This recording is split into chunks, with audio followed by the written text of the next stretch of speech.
I think we really still are struggling to understand, sort of as a nation, the idea that Black history is fully connected to British history. So I was born in the US, and my mother had migrated to the United States from Britain, but she was actually born in Jamaica. So the stories that I grew up with were the stories of somebody who was a part of the Windrush generation, and that is how I come to Black British history, is by thinking about how those two places, Britain and the Caribbean, how they relate and how Caribbean people have influenced Britain. We're trying to do a few things with the MA.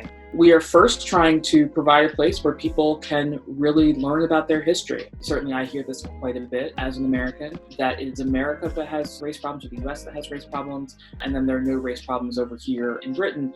And, as a Black woman who has moved from one country to the other, in some ways, Britain is actually worse. I think both societies ultimately are, among the very many societies around the world that are caught up in various forms of white supremacy. Things look a little bit different in both societies, but we certainly can't say that Britain is less racist than the United States, and we certainly can't say that it has less of a history of slavery.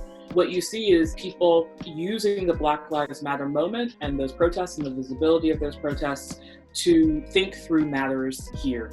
So there are local grievances, whether it be about statues, whether it be about certain forms of police brutality here in Britain, because there are, of course, forms of police brutality here, whether it be about the lack of educational opportunities, the number of Black people in prison, the Windrush scandal. Black Lives Matter can encompass all of those, and it isn't just about solidarity with protesters in the United States. A few years ago, there was a Royal Historical Society report on race, ethnicity, and equality.